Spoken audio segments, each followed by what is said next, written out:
consulting firm with Akindele Opeyemi, powered by Center for the Advancement of Pharmacy Practice.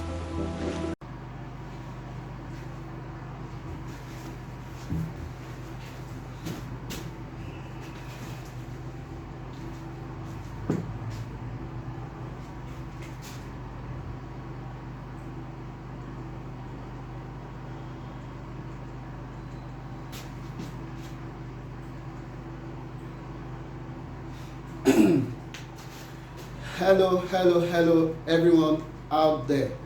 I'm Akindele Opeyemi, and this is your favorite video, consulting firm video, where you learn fast, where you learn easy, where you learn with clarity. Don't forget to like this channel and to share the video. I'm curating resources for pharmacy practice where business owners can learn alongside their staff, because not everyone has got the time to train and not everyone has got the skill to pass across clinical information in simple and concise manner. Today I'm treating with you a very interesting topic, ulcer, typhoid. What's the difference? How will you know if someone has ulcer or if the person has typhoid? And beyond triple therapy and blind use of antibiotics, I want to show you exactly how to spot the difference and what to do. Okay, so let's go. As you can see on my chart, I put ulcer and typhoid in the same womb, in the same compartment. Okay, now for ulcer, you already know the whole pathology and all of that, so I will just zero in on the complaints or the signs and symptoms. So first, look at a bit of history. Many times clients will come, I have typhoid. I'm treating malaria, I have typhoid. Why do you have typhoid? I have stomach pain. Now, what does the person's history say? If you treated malaria before, in the past when you treat malaria, do you recover by just taking anti-malaria, or you still have to take antibiotics? Some people will say, well, until I take antibiotics, I don't feel completely well. Well, it may be typhoid, it may not be, we can never know. But one thing that can point you in the right direction is to take a bit of history. If the person is managing arthritis, most likely they will be on what? NSAIDs, non-steroidal anti-inflammatory drugs like aceclofenac, naproxen, diclofenac, and the rest. Prolonged use will predispose them to what? Peptic ulcer disease or heartburn, as the case may be. If the person is managing asthma, ask if they have been on steroids for a long while. That could also do what? Predispose them to having what? Peptic ulcer disease. Now, does the person make a claim that they have typhoid and they treat it frequently? Usually, many of these people that claim they treat typhoid frequently, if you dig down properly, what they have is what? H. pylori, giving them the disease called peptic ulcer disease. And if you study further, you find out that H. pylori infection increases the risk of having typhoid. Now, let's leave this. Let's come here. Warming throat. Some people will say, I feel something, it's like something sticking to my throat. I need worm expeller. Rarely do you have worms move up and stick to someone's throat. Oftentimes, it is the mixture of gastric fluid, okay, or gastric juice, as the case may be, plus the food taken by the person that moves up the what? The esophagus. That's what is felt as something sticking to my throat. So when you hear that, you should not only think what worm expellers, you should also think of what?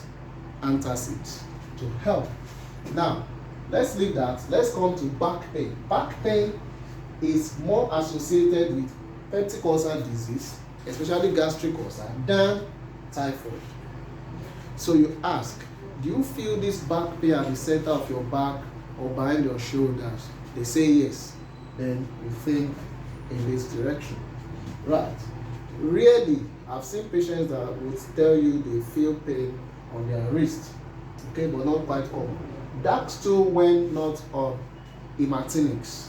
You are not taking any blood syrup, blood tonic, and you are passing that too frequently. It could be that the ulcer is already bleeding, and then of course,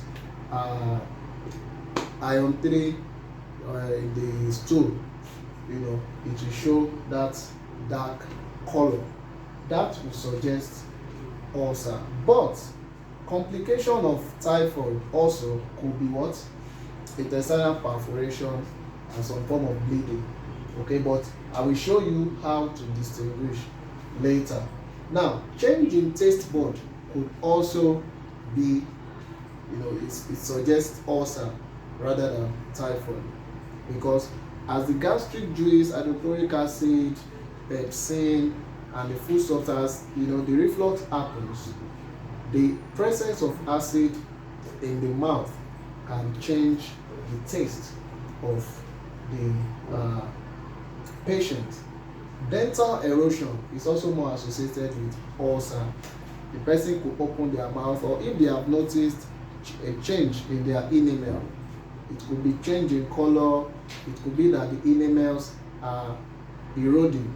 That is pointing at ulcer. And you know why I'm taking my time to distinguish these two is because our level of antimicrobial stewardship, AMS, in community pharmacy practice is still a far cry, honestly. We use antibiotics blindly most of the time, and that has to stop. We have to improve. Okay, then weight loss. People who suffer from ulcer are usually afraid to eat, especially gastric ulcer. So they might have been experiencing progressive weight loss, especially when someone has lost 5 to 10% of their weight in the last 3 months. That will point at what? Ulcer. Also nausea and vomiting, this feeling of tightness in the stomach, and then the person feels like throwing up.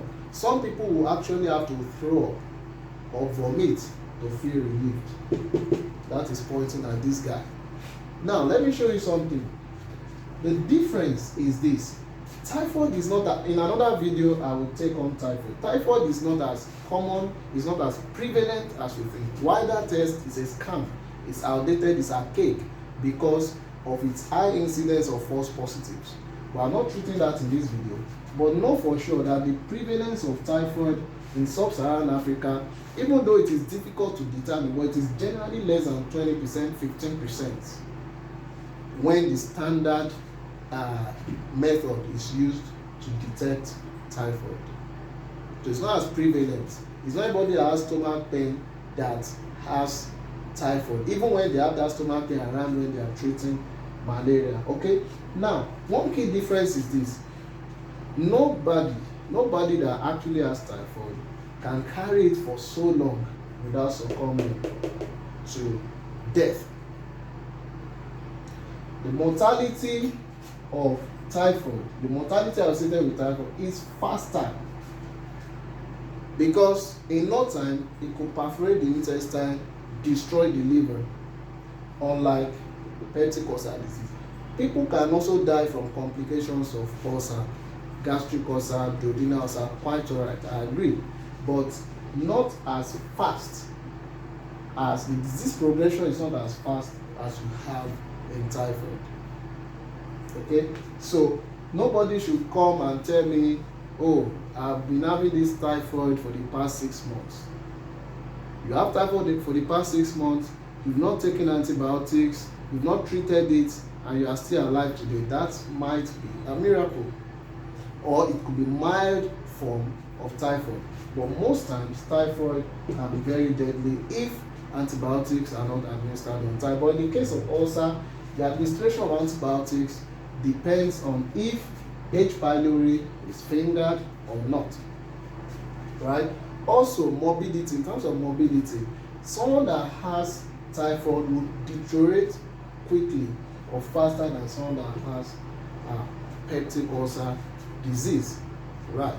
And okay, one more thing lest I forget. Where are you having that stomach pain? I'm going to treat stomach in another video to help you make fast diagnosis or quick screening to know what is wrong with a particular patient. So oftentimes, let's say this is the stomach, okay? So let's say these are your ribs, right? This is where you have what? The diaphragm around this area. Now, this is the stomach, okay? So epigastric distress, that is what people who have peptic ulcer disease suffer, especially gastric ulcer. So they feel the pain around here, okay? So that is how to distinguish the two. But ultimately, I clarify these things in my book, Clinical Intelligence, Point of Care Testing Protocols and Public Health Fact for Primary Health Care Professionals and Health Conscious Public.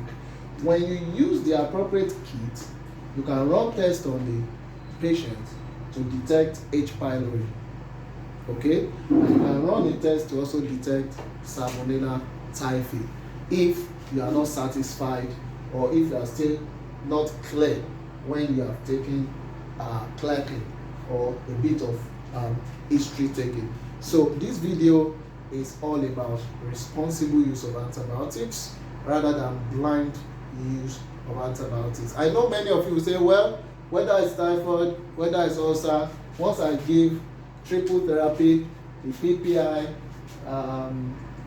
plus what? Protopump inhibitor plus, help me, amoxicillin or clarithromycin plus what? Tinidazole or cetridazole, then even if it's Salmonella typhi, then it will be eradicated. But it may not work at times if you do not even know the specific type of ulcer that the person has. It could lead to breed antibiotic resistance if antibiotics use is not indicated. It could also lead to waste of money on the part of your client. Okay, so let me leave you with this till we see another time when I bring you an exciting topic that will be useful for you in your pharmacy practice. I remain Akindele Okpeyemi, and this is Consulting Farm Live Video. Keep watching it, keep sharing it across all platforms.